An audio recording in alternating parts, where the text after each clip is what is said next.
Hello students, this is Prachi. Welcome to our channel. आज हम करने वाले हैं क्लास 11th का chapter system of particles and rotational motion. तो अगर अभी तक आप लोगों से यहाँ तक का कोई भी चैप्टर मिस हो चुका है तो आज जस्ट एक बार जरूर देख लीजिए, जिसका लिंक आपको डिस्क्रिप्शन बॉक्स में मिल जाएगा। आप जाके प्लेलिस्ट गो थ्रू कर सकते हैं। तो आज हम बात करेंगे system of particles and rotational motion की, जिसके अंदर सबसे पहले आपको पता होना चाहिए कि पार्टिकल क्या होता है। ठीक है, एक होता है पॉइंट साइज पार्टिकल और एक होता है सिस्टम ऑफ पार्टिकल्स। यानी कि पॉइंट साइज पार्टिकल का मतलब होता है कि कोई एक छोटा सा पॉइंट, ठीक है, बिल्कुल एक छोटा सा पॉइंट, यानी कि हम उसको क्या समझ सकते हैं, एक इतना छोटा कि मैं उसके साइज भी नहीं बता पाऊंगी, बिल्कुल पॉइंट साइज है। ठीक है, उसका मैं साइज नहीं बता सकती हूँ। और काफी सारे पार्टिकल्स मिल जाते हैं, जुड़ जाते हैं। ठीक है, इसके साथ बहुत सारे पार्टिकल्स हैं। तो इस वाली जो बॉडी होती है, इस पूरी बॉडी जिसके अंदर बहुत सारे पार्टिकल हैं, तो इस बॉडी को हम सिस्टम ऑफ पार्टिकल्स कह देते हैं। कहीं कहीं पार्टिकल्स कहीं कहीं लोकेट है। ठीक है, इस पूरी बॉडी को हम क्या बोल देते हैं, सिस्टम ऑफ पार्टिकल्स बोल देते हैं। एंड समटाइम्स हम इस बॉडी का नाम देते हैं रिजिड बॉडी। क्या नाम देते हैं? Rigid body. और अगर हम इंग्लिश में जाएं तो रिजिड का मतलब होता है हार्ड। क्या होता है? हार्ड। हार्ड का मतलब क्या है? हार्ड का मतलब ये है कि जैसे कि रिजिड बॉडी को अगर मैं डिफाइन करना चाहूँ तो कि जैसे कि अगर मैं इसको प्रेस कर रही हूँ तो इसके क्या एक सिरे से लेकर दूसरे सिरे का डिस्टेंस जो है वो चेंज हो रहा है? नहीं हो रहा। लेकिन अगर मैं इस बॉडी को कंप्रेस करती हूँ, ऐसे प्रेस करती हूँ, तो इसका डिस्टेंस क्या हो रहा है? एकदम से चेंज हो रहा है। तो this is not a rigid body but this is a rigid body. तो अगर रिजिड बॉडी को मैं डिफाइन करूँ तो मैं क्या बोल सकती हूँ कि ideally a rigid body is a body with a perfectly defined unchanging shape. The distance between all the pairs of the particles of such a body do not change. तो यानी कि ये रेड पार्टिकल, ये black particle का जो distance है वो आपस में चेंज नहीं होगा। ठीक है, इसको आप ऐसे देखो कि अगर मान लो ये इसके अंदर के पार्टिकल्स ऐसे होते, मैं इसको ऐसे प्रेस कर रही हूँ तो इसके पार्टिकल्स का जो डिस्टेंस है वो चेंज नहीं हो रहा। और सेम इसको अगर आप ऐसे सोचते हो कि ये एक सिस्टम है, ठीक है, इसके अंदर ऐसे ऐसे पार्टिकल्स है, अगर मैं इसको ऐसे प्रेस करूंगी तो इसके अंदर के जितने भी पार्टिकल्स हैं पास पास आ जाएंगे। तो this is not a rigid body but this is a rigid body. तो जो एक रिजिड बॉडी होती है वो बहुत टाइप की मोशंस बताती है। ठीक है, तो अभी हम मेनली डिस्कस करेंगे अबाउट ट्रांसलेटरी, ठीक है, ट्रांसलेटरी मोशन एंड रोटेशनल, ठीक है, एंड उनके कॉम्बिनेशन के बारे में भी हम डिस्कस करेंगे। ठीक है, तो सबसे पहली बात, हमने इनके एकदम टेक्निकलिटीज पे नहीं जाना कि एकदम से हमें प्रॉपर उनकी डेफिनेशन वगैरह वो सब। चलो डेफिनेशन तो आपको पता होनी चाहिए, आपको लर्न होनी चाहिए, एग्जाम में आ सकती है। बट सिंपल अगर हम जितना सिंपल हम बनाएंगे उतने ही हमारे को दिमाग में स्ट्रक करती हैं चीज़ें। हमें क्रैम नहीं करना, हमें सिर्फ और सिर्फ समझना होता है। एक बार चीज़ें समझ में आ जाती हैं उसके बाद फिजिक्स बहुत स्मूथ जाती है। सिंपल सी बात है, ट्रांसलेटरी का मतलब क्या है? मान लो ये एक कोई बॉडी है, ठीक है, ये यूं जा रही है, इस तरीके से जा रही है, बिल्कुल सीधी जा रही है। यानी कि जो जितने पोर्शन से ये रेड पोर्शन मूव कर रहा है उतने ही वेलोसिटी से, जितनी वेलोसिटी से या जितनी स्पीड से ये रेड पोर्शन मूव कर रहा है उतनी ही वेलोसिटी से ये ब्लैक पोर्शन भी मूव कर रहा है ना। तो देखो ऐसे जा रही है, सेम वेलोसिटी से मूव कर रहे हैं। यानी कि जब एक बॉडी के जितने भी पार्टिकल्स होते हैं सेम वेलोसिटी से मूव कर रहे होते हैं तो उसे हम बोलेंगे ट्रांसलेटरी मोशन। Very simple. ठीक है, सीधी स्ट्रेट लाइन में कोई जा रहा है, that is a translatory motion. और ये जो मैंने आपको बता दिया, इतनी ये तो ये होगी एक तरीके की उसकी डेफिनेशन। ठीक है, रोटेशनल क्या होता है? अब रोटेशनल कई बच्चों को ये लगता है, ये नहीं जी, ये रोटेशन नहीं है, ये सर्कल है।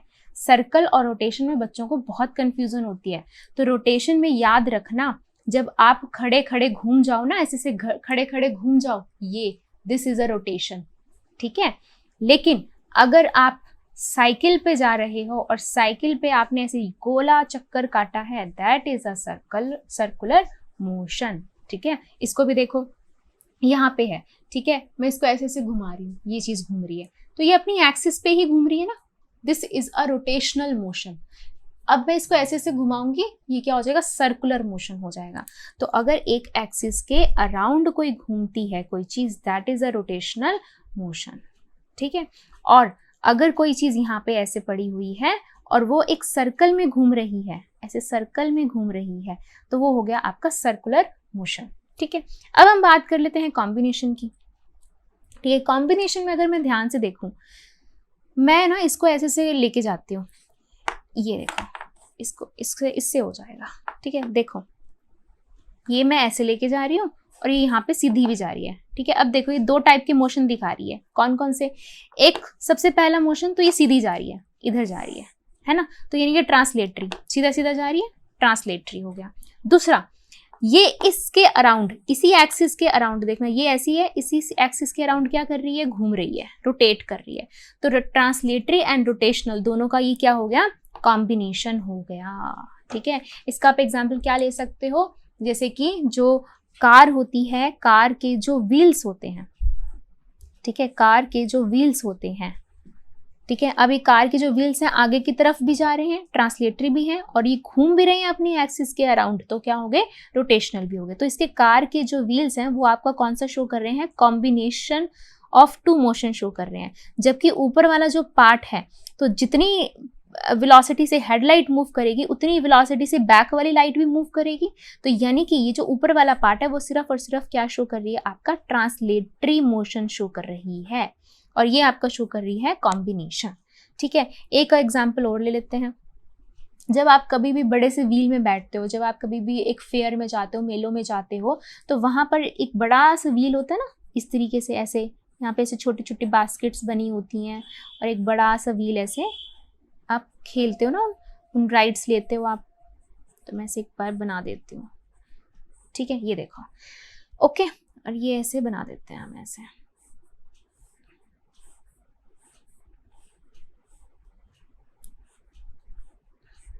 ठीक है। चलो मैंने झूला ही बना दिया पूरा का पूरा। तो अब देखो जरा, अब क्या है, अब ये घूम रहा है झूला, ठीक है। अब ये झूला घूम रहा है, तो जब ये झूला घूम रहा है, अगर कोई यहाँ से देखे, यहाँ से देखे, ठीक है, यहाँ पर क्या है, ये ऐसे घूम रहा है ना, अपनी एक्सिस के अराउंड घूम रहा है, अपनी एक्सिस के अराउंड घूम रहा है। इसका मतलब कि ये सारी की सारी चीजें ऐसे टर्न हो रही है ना, ये देखो, ये मान लो ऐसे है, पूरी की पूरी ऐसे से टर्न हो रही है ना, और इसकी एक्सिस ये हो गई। तो यानी कि अगर आप यहाँ से ऐसे चेक करोगे तो ये क्या है, एक तरीके से रोटेशनल मोशन है। लेकिन अगर बंदा कोई इसके अंदर बैठा हुआ है, ठीक है, उसे क्या लगेगा कि वो किस में घूम रहा है, वो एक सर्कल में घूम रहा है।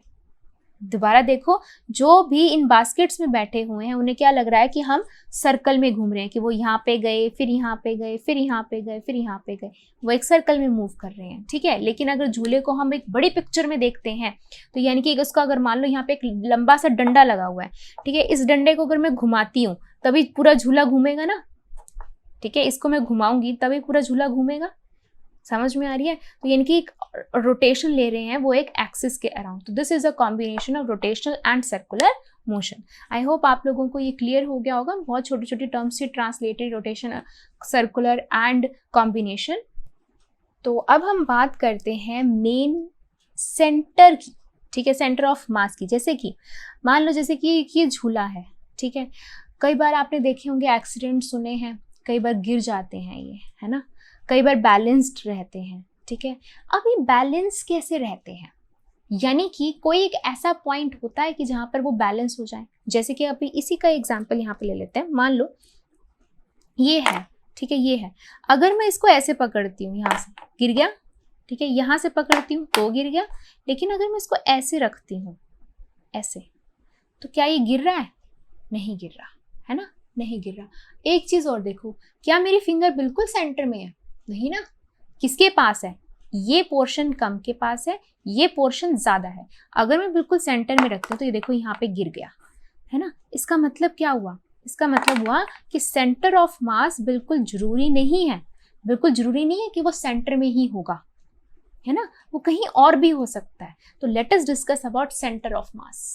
तो अब हम बात करते हैं सेंटर ऑफ मास की। तो लेट अस एज्यूम कि हमारे पास एक रोड है, यहाँ पे हमने 10 kg का मास लगा रखा है, यहाँ हमने 20 kg का मास लगा रखा है, और हमें अब इसको क्या करना है, दोनों तरफ से बैलेंस करना है, ठीक है। अब जब हम इसको बैलेंस करेंगे तो क्या, जब मैं इसको सेंटर में ऐसे लाके इसको बैलेंस करूंगी, लगाऊंगी सेंटर में, इसको एक ऊपर से मान लो किसी चीज से मैंने इसको हैंग कर दिया, तो क्या होगा, ये जो रोड है, ये रोड जो है वो क्या होगी, 20 वाली तरफ क्या हो जाएगी, ऐसे बेंड हो जाएगी, ऐसे हो जाएगी, है ना, राइट। अब इन दोनों को अगर मुझे बैलेंस करना होगा तो जस्ट इमेजिन प्रैक्टिकली सोचो, अभी सब फिजिक्स के कॉन्सेप्ट भूल जाओ। तो दो चीजों को अगर मुझे बैलेंस करना होगा, ये बड़ा वाला वेट है तो मैं इसको कहाँ लेके जाऊंगी, मैं इसको मेनली यहाँ पे अगर रखूंगी, इस तरफ से अगर हैंग करती हूँ तो इस तरफ क्या होगा, ये दोनों क्या हो जाएंगे, तरफ से हमें क्या लगेगा कि ये बैलेंस हो गए। So this point is called the centre of मास। तो जैसे मैंने आपको अभी एक्सप्लेन किया था कि जैसे कि ये कैप है, ठीक है, इस कैप में देखो ये जो पोर्शन है, ये वाला पोर्शन है, ये यहाँ पर वेट ज्यादा ऐड कर रहा होगा, यहाँ पे वेट कम ऐड कर रहा होगा, है ना। तो यहाँ पर वेट कम है, यहाँ वेट ज्यादा। तो अब मैं जब इसको बैलेंस करने की कोशिश कर रही हूँ, ठीक है, बैलेंस कर, तो देखो इसका जो सेंटर ऑफ मास है, सेंटर ऑफ जो मास है वो देखो कहाँ जा रहा है, बिल्कुल सेंटर में नहीं है, है ना, इस तरफ ज्यादा है, तभी बैलेंस हो रहा है। अगर मैं इसको सेंटर में लेके जाती हूँ तो देखो ये गिर रहा है, इस तरफ गिर रहा है। आई होप आपको मेरा पॉइंट क्लियर हो गया होगा। तो ऐसे ही अगर ये दो चीजों का ये सेंटर ऑफ मास होता है तो उसे हम बोलेंगे सेंटर ऑफ। अगर ऐसे ही मान लो एक पूरी बॉडी है जिसके यहाँ पर बहुत सारे जो मासेस हैं ऐसे कहीं कहीं है, ठीक है, तो उसका सेंटर ऑफ मास हमें निकालना है, तो वो कैसे निकलेगा, सेंटर ऑफ मास, ठीक है। तो उसी को ही आज हम डिस्कस करने वाले हैं। तो सबसे पहली बात, अगर आपके पास कोई टू बॉडीज हैं, ठीक है, अब इसी चीज को मैं लेकर जाती हूँ एक कार्टेशियन फॉर्म में लेकर जाती हूँ ताकि आपको अच्छे से समझ आ सके। तो कार्टेशियन फॉर्म के लिए हमने बना लिया इस तरीके से, ये एक्स एक्सिस, ये वाई एक्सिस, ठीक है। मान लो कोई एक बॉडी यहाँ पे है, ये एक बॉडी यहाँ पे है, ये मान लो m1 है, ये मान लो m2 है, जो यहाँ से r1 डिस्टेंस पे है, ये मान लो ये r2 डिस्टेंस पे है, ठीक है। अब हमने इन दोनों का सेंटर ऑफ मास निकालना है। We don't know centre of mass कहाँ आएगा, बट हमें पता है इसी लाइन पे ही आएगा। तो लेट अस एज्यूम दैट ये सेंटर ऑफ मास यहाँ आएगा P पर, जो कितने डिस्टेंस पे है, वो r डिस्टेंस पे है इस ओरिजिन से, सेंटर ऑफ ओरिजिन से। तो अब इस P पॉइंट को हम कैसे फाइंड करेंगे, तो सबसे पहले m1 की अगर मैं बात करती हूँ, इसके कोई ना कोई कोऑर्डिनेट्स होंगे, ठीक है, let it be x1 y1 coordinates होंगे इसके। ऐसे ही m2 की बात करते तो ये x का कोऑर्डिनेट होगा, यहाँ y का कोऑर्डिनेट होगा, तो इसके कोऑर्डिनेट्स x2 y2 होंगे, ठीक है। तो जो P के कोऑर्डिनेट्स निकल के आएंगे, ठीक है, वो क्या निकल के आएंगे, जो P के जो कोऑर्डिनेट्स निकल के आएंगे, सबसे पहले x, क्या इसको हम मान लेते हैं capital X and capital Y निकल के आएंगे, ठीक है। तो जो x होगा उस x का फॉर्मूला क्या होगा, x का फॉर्मूला होगा आपका m1 x1 plus m2 x2 divide में m1 plus m2। Similarly y का जो फॉर्मूला निकल के आएगा वो आएगा m1 y1 plus m2 y2 divide में m1 प्लस m2, ठीक है। तो ये होंगे x y के कोऑर्डिनेट्स जो होंगे इस P के, यानी कि सेंटर ऑफ मास के कोऑर्डिनेट्स होंगे। क्लियर है। If both masses are same, if both masses are same, और अगर दोनों तरफ सेम है 10 किलो 10 किलो, तो फिर तो हमें पता ही था कि सेंटर कहाँ आएगा, बिल्कुल सेंटर में ही आएगा। सेंटर ऑफ मास किस में आएगा, बिल्कुल सेंटर में। वो हम फॉर्मूला से भी देख सकते हैं, यानी कि m1 equals to m2 equals to सिर्फ m है, तो अगर मैं यहाँ पे m पुट करती हूँ तो क्या हो जाएगा, x is equal to mx1 plus mx2, m common, अंदर क्या बचेगा m1 x1 plus x2 divide में m प्लस m 2m हो जाएगा, m से m cancel, x1 plus x2 by 2। Similarly y के लिए m कॉमन आ जाएगा, y1 प्लस y2 डिवाइड में 2m हो जाएगा, m से m कैंसिल। तो देखा उन दोनों का क्या आ रहा है, बिल्कुल सेंटर आ रहा है। क्लियर होगी ये बात, ठीक है। ये तो हो गया सिर्फ दो मासेस के लिए। अगर 3 मासेस के लिए है तो क्या हो जाएगा, m1 x1 plus m2 x2 plus m3 x3 divide में m1 plus m2 plus m3। Similarly m1 y1 plus m2 y2 plus m3 y3 divide में m1 plus m2 plus m3, ठीक है। एंड 3 से भी ज्यादा कोऑर्डिनेट्स हैं तो क्या होगा, जैसे कि कोई एक बॉडी है, ठीक है, ये पॉइंट है, ये पॉइंट है, ये पॉइंट है, ये पॉइंट है, ये बहुत सारे पॉइंट्स है। इसके सेंटर ऑफ हमें निकालना है, इसका सेंटर ऑफ मास निकालना है। तो इसके सेंटर ऑफ मास के लिए अगेन हम इसको ऐसे ओरिजिन से मान लेंगे कि ये x1 y1 डिस्टेंस पे, ये x2 y2, ये x3 y3, x4 y5, ऐसे सभी डिस्टेंस को अगर हम मान लेते हैं अप टू मान लो xn yn कितने भी हो सकते हैं। तो जो फाइनल जो आपका ये आएगा सेंटर ऑफ मास जो आएगा, जो P के कोऑर्डिनेट्स आएंगे वो आएंगे x and y, capital X and capital Y। तो कैपिटल X को हम कैसे लिखेंगे, हम लिखेंगे m1 x1 plus m2 x2 plus m3 x3 so on up to mn xn, mn xn divide में m1 plus m2 plus m3 up to mn, n मतलब number of particles जितने भी हैं। सिमिलरली y के लिए आप क्या लिखोगे, m1 y1, m2 y2 and so on up to mn yn divide में m1 plus m2 and so on up to mn। इसको हम कॉम्पैक्ट फॉर्म में कैसे लिख सकते हैं, कॉम्पैक्ट मतलब छोटी करके हम कैसे लिख सकते हैं, तो क्या आएगा, जब कभी भी हमें बहुत सारी चीज़ों का अगर हमें सम करना होता है तो we use word called summation. ठीक है, क्या होती है समेशन, और समेशन क्या होती है इस तरीके से। ठीक है, तो ये क्या होता है एक तरीके से, इसे हम बोलते हैं ग्रीक लेटर होता है, जैसे हम सिग्मा कहते हैं, समेशन भी बोलते हैं हम इसको। इसका मतलब क्या होता है कि इसके अंदर जितनी भी टर्म्स आ रहे हैं उन सबको हम क्या कर रहे हैं, प्लस कर रहे हैं। तो ये हो जाएगा आपका समेशन। ठीक है, i equals to 1 goes to n। ठीक है, i मतलब नंबर ऑफ टर्म्स, यहाँ पे आ जाएगा mi xi डिवाइड में summation i goes 1 to n, और यहाँ नीचे क्या आ जाएगा आपका mi। अब देखो, अगर मैं i को 1 पुट करती हूँ, ठीक है, तो m1 x1, ठीक है, फिर प्लस ये कहाँ तक जा रहा है, n तक जा रहा है, यानी कि जितने भी आगे नंबर ऑफ टर्म्स आएंगी। ठीक है, 3 के लिए लिखोगे तो m1 x1 plus m2 x2 plus m3 x3 आ जाएगा। 10 के लिए लिखोगे 10 तक चला जाएगा, नीचे भी सेम है, फिर नीचे सिर्फ m1 plus m2 plus m3 up to mn तक आ जाएगा। अब सिमिलरली y के लिए लिखना चाहे तो कैसे लिखेंगे, summation i goes 1 to n mi yi divide में summation i goes 1 to n mi। तो ये हो जाएंगी इसकी कॉम्पैक्ट फॉर्म, जब हमने बहुत सारे फॉर्मूलेस के लिए लिखना होगा। क्लियर है ये बात। ये तो हो गई इसके कोऑर्डिनेट्स की बात। ठीक है, जैसे मैंने अभी आपको बताया कि ये होता है इसका, मान लो इसके फाइनल ये कितनी दूर है, ये इसको हम क्या बोलते हैं, इसको हम बोलते हैं पोजीशन वेक्टर। ये हम बोलते हैं ना, पोजीशन वेक्टर बोलते हैं। तो यानी कि इसका सेंटर ऑफ मास का पोजीशन वेक्टर क्या है, यहाँ से लेकर यहाँ तक कितना दूरी पर है, तो वो क्या होता है आपका। ठीक है, अगर मैं नॉर्मली r1 को लिखती हूँ तो नॉर्मली r1 क्या होगा आपका xi कैप, ठीक है, प्लस वाई जे कैप। ठीक है, अगर मान लो थर्ड वेक्टर भी होता तो क्या हो जाता है, जेड के कैप हो जाता। ठीक है, ये हो गया r1। ऐसे ही r2 के लिए क्या होगा, ये x1 y1 हो गया ना, x2 i cap plus y2 j cap. ऐसे ही अगर z होता तो z2 k कैप हो जाता। तो ये r को हम कैसे लिख सकते हैं, इस r को हम लिख सकते हैं capital x i cap plus capital Y J cap, and अगर इसको भी अगर मैं 3 प्लेन में लेती तो इसका भी क्या आ जाता, जेड के कैप आ जाता। ठीक है, तो जैसे हमने यहाँ पे देखा कंप्लीट आर वेक्टर ये था, एंड r1 जो पोजीशन है वो ये, इससे हम डोनेट कर सकते हैं x i cap plus y j cap, and r2 को हम कैसे बता सकते हैं x2 i cap plus y2 j cap. तो इस r का और इन r से, ये r1 r2 r3, इसको हम i लिख सकते हैं, ri लिख सकते हैं। ri का मतलब क्या है कि फर्स्ट पार्टिकल का, सेकेंड पार्टिकल, थर्ड पार्टिकल का पोजिशन वेक्टर हो गया, और ये हो गया सेंटर ऑफ मास के, सेंटर ऑफ मास का पोजीशन वेक्टर। तो इसका इससे क्या रिलेशन है, तो जैसे हम यहाँ पर x के लिए लिख रहे हैं, y के लिए लिख रहे हैं, ऐसे समेशन डाल के लिख पा रहे हैं, ऐसे ही हम r के लिए लिखेंगे, कैपिटल R के लिए, that is summation i goes to 1 to n mi ri upon में summation mi, and i goes 1 to n। इसको हम कैपिटल M भी लिख सकते हैं। तो ये हो जाएगा इसका रिलेशन।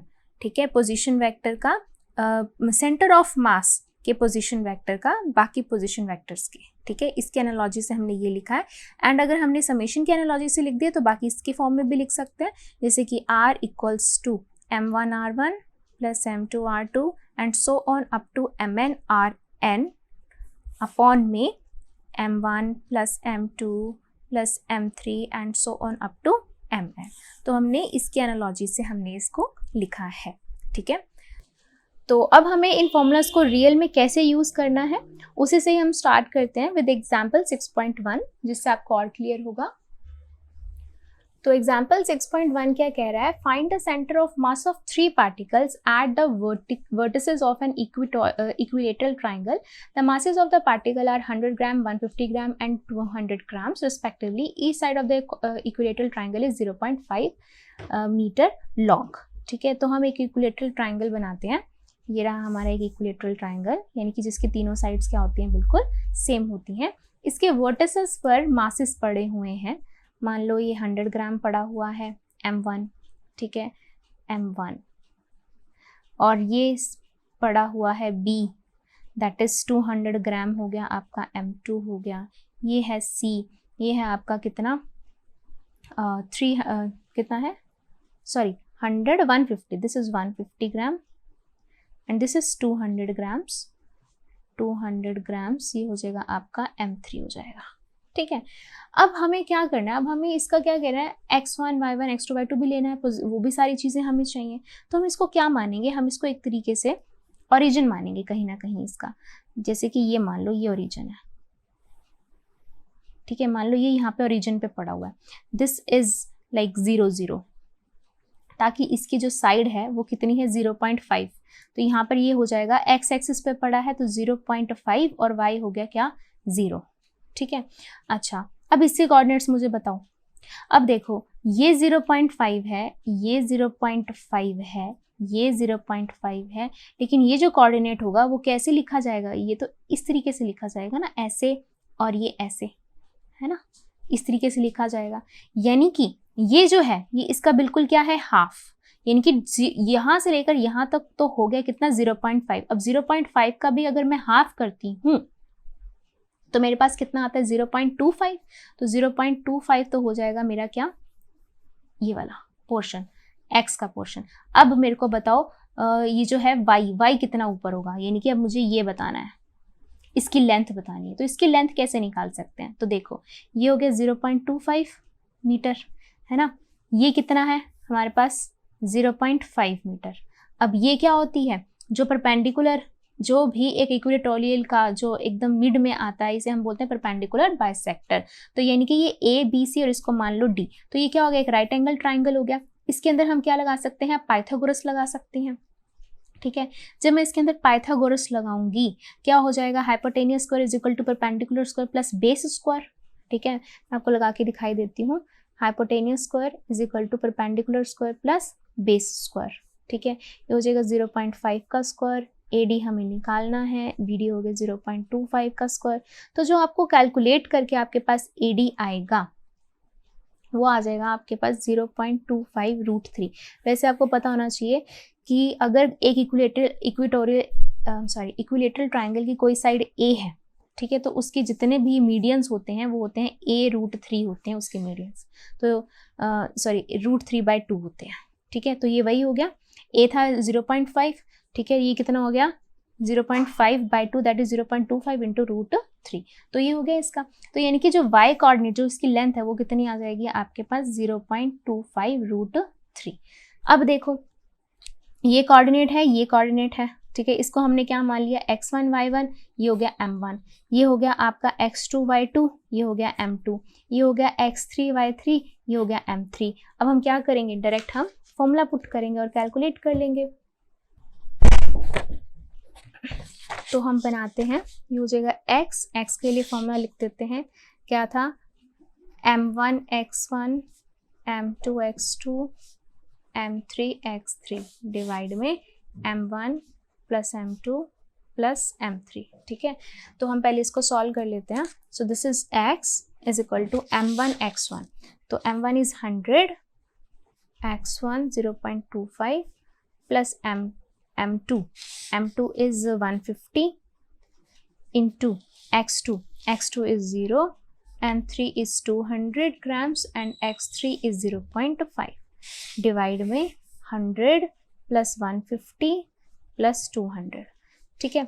इसको पॉइंट हटाया, नीचे 100 से 100 कैंसिल, 25, ये हो गया 0, इसको पॉइंट हटाया, नीचे लगाया 10, ये खत्म। तो ऊपर आ गया आपके पास 25 और ये हो गया 100 प्लस 25 125 डिवाइड में कितना आ गया 450, ठीक है। इसको कैंसिल कर दो, 5 पे जा रहा है, 5 2 ज़ा 5 5 ज़ा 5 9 ज़ा, फिर से 5 पे जा रहा है, ये हो जाएगा 5 1 ज़ा 5 8 ज़ा। तो ये हो गया आपके पास कैपिटल X आपके पास कितना आ गया 5/18। सिमिलरली कैपिटल Y निकाल लेते हैं अब हम। तो कैपिटल Y क्या हो जाएगा M1 Y1 M2 Y2 M3 Y3 divide में M1 plus m2 plus m3। तो कैपिटल Y निकालो, m1 is 100, y1 is 0.25 root 3 plus m2 is 150 into y2 is 0, फिर m3 is 200 and y3 is 0। Divide में फिर से आ जाएगा 100 plus 150 plus 200, तो ये y कितना हो गया, पॉइंट हटाया, नीचे लगा दिया 100, 0 से 0 कैंसिल, ऊपर ये भी 0 ये भी 0, तो ये आ गया 25 रूट 3 डिवाइड में 450।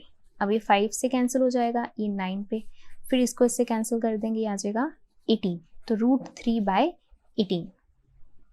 इसको और सॉल्व करना चाहे तो और सॉल्व भी कर सकते हैं कि 18 को हम कैसे लिख सकते हैं, 3 6 3 2,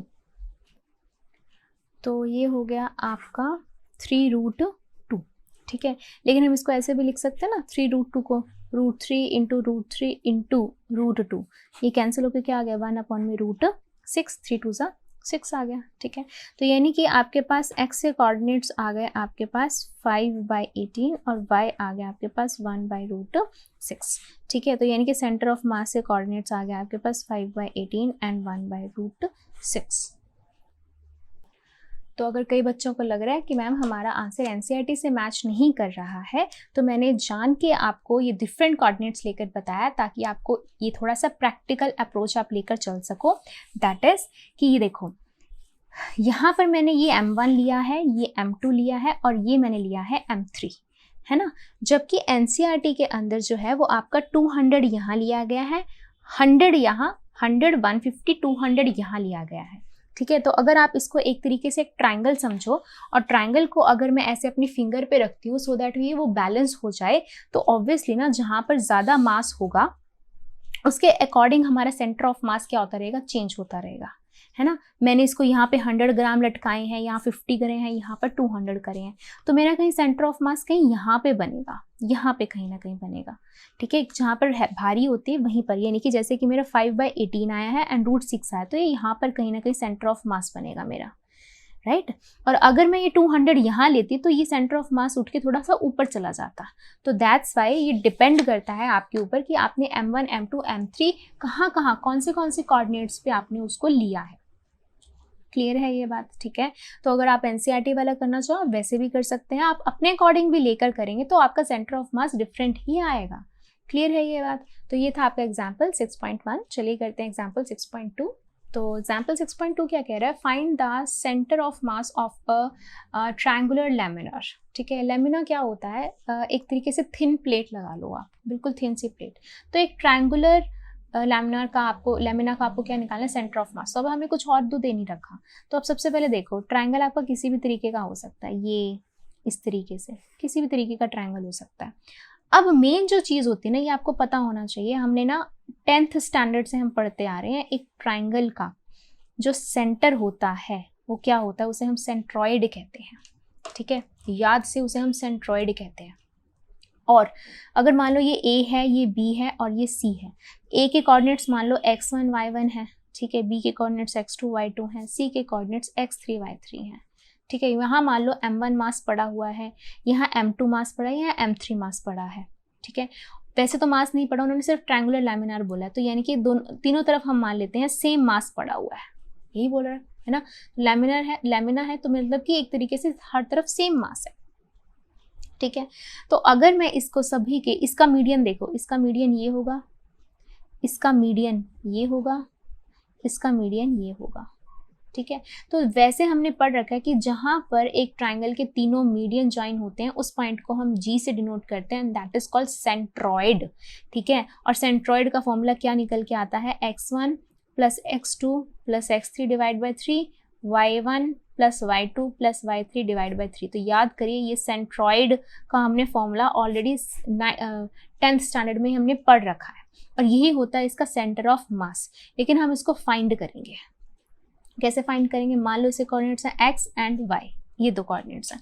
तो ऑब्वियसली ना लैमिना है, यानी कि हमारे पास जितने भी मासेस हैं, यहाँ वैसे तो हमने हैंग नहीं कर रखे हैं, लेकिन सब हर पॉइंट का मास सेम ही है। ठीक है, तो अगर मैं x लिखती हूँ तो क्या होएगा, m1 x1 plus m2 x2 plus m3 x3 divide में m1 plus m2 plus m3। अब हर तरफ सेम मास है तो सब तरफ m आएगा, तो हम यहाँ पे क्या करेंगे, m कॉमन, अंदर क्या बचेगा x1 plus x2 plus x3, नीचे क्या आएगा m प्लस m यानी कि 3m।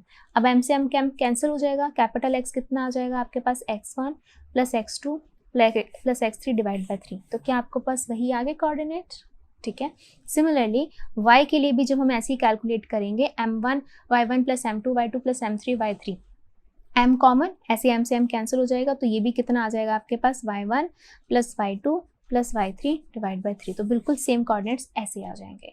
तो अगर किसी भी एक ट्राइंगल का अगर आपको ऐसे निकालना हो तो आप डायरेक्ट ये फॉर्मूला भी यूज कर सकते हैं, if the masses are same, if the masses are same. लेकिन अगर मान लो यहाँ पर अलग अलग मासेस टंगे हैं, यहाँ पर 1 किलो 2 किलो 3 किलो, तो फिर जरूरी नहीं है कि उसका सेंट्रॉइड ही होगा, जैसे कि हमने फर्स्ट एग्जाम्पल में देखा, तो वो उसका सेंट्रॉइड तो नहीं था, है ना।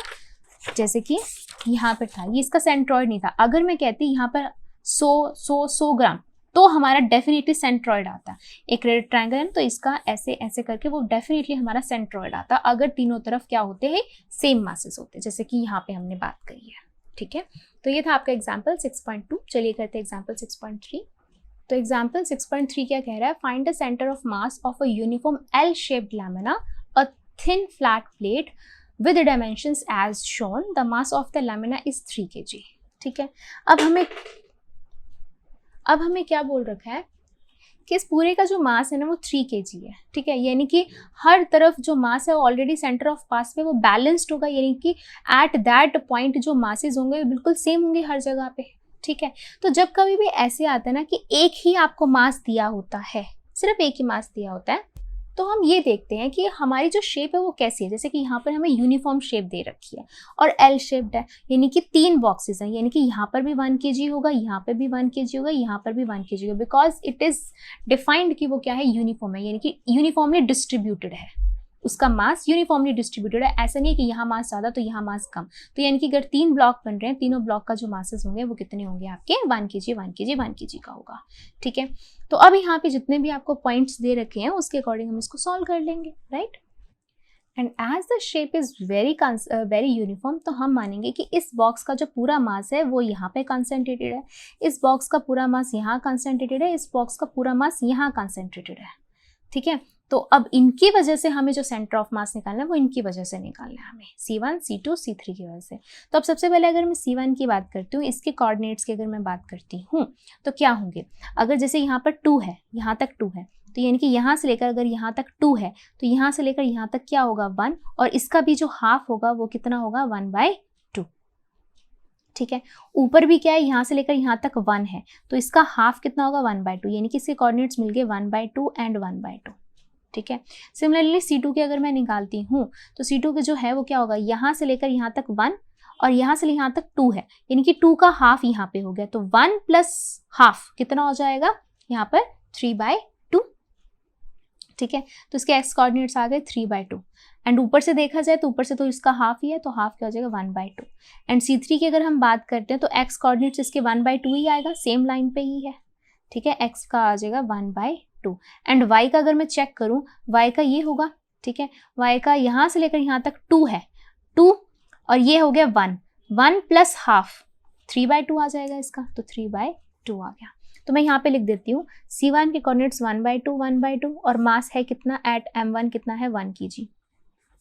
फिर है C2 के कोऑर्डिनेट्स कितने आ गए 3/2 एंड 1/2, इस पे भी जो मास है वो कितना है 1 kg है, ठीक है। फिर C3 के कोऑर्डिनेट्स आ गए आपके पास 1/2 एंड 3/2 और मास इसके पास भी कितना है 1 kg आ गया, ठीक है, M3 आ गया। अब मुझे क्या चाहिए, अब इन तीनों का मुझे क्या चाहिए, सेंटर ऑफ मास यानी कि कैपिटल X चाहिए। अब देखो as the masses are same, तो M1 M2 और M3 तीनों को मैं M लिख सकती हूँ। अब जो बड़े वाला फॉर्मूला था आपका उसमें मैं अगर M कॉमन ले लूँ, अंदर क्या बचेगा x1 plus x2 plus x3 divide में M1 sorry M plus M 3M हो गया, तो M से M कैंसिल, सिर्फ 3 बच गया यहाँ पर, और ये हो गया x1 x2 प्लस x3, तो x1 हो गया आपका 1/2 प्लस 3/2 प्लस 1/2 डिवाइड में 3, तो ये हो गया 4 प्लस 1 5/2 इंटू 3, तो ये हो गया 5/6, ठीक है। सिमिलरली अगर मैं y के कोऑर्डिनेट्स निकालती हूँ तो उसके लिए भी यही आ जाएगा, सब में m कॉमन आ जाएगा, नीचे भी m प्लस m ये 3 आ जाएगा, तो ये बनेगा y1 plus y2 plus y3 divide में 3। तो y1 है 1/2, फिर y2 है 1/2 एंड y3 है 3/2 डिवाइड में 3। 1 प्लस 1 ये भी कितना आ गया 5/2 एंड 1/3 दैट इज 5/6 आ गया। तो x भी आ गया 5/6 एंड y भी आ गया कितना 5/6। तो 5/6 कहाँ बनेगा, ये आ गया आपका सेंटर ऑफ मास 5/6। तो दिस इज नियर अबाउट 0.8 है ना, 0.8 ऊपर से भी 0.8 नीचे से भी, x का भी y का भी। तो यहाँ तक कितना है 1 है, तो 0.8 कहाँ बनेगा, 0.8 आपका कुछ यहाँ पे बनेगा और ऊपर से भी 0.8, यानी कि ये वाली जो डॉट होगी this is the centre of मास। ठीक है, इस तरीके से 0 पॉइंट रफली मैंने यहाँ पे मार्क कर दिया है। सो this is all about centre of मास, किस तरीके से हम उसकी मासेस को हम फाइंड करते हैं। ठीक है, so thank you, that's all for this video. Next video में हम डिस्कस करेंगे about the motion of the centre of मास। ठीक है, थैंक यू।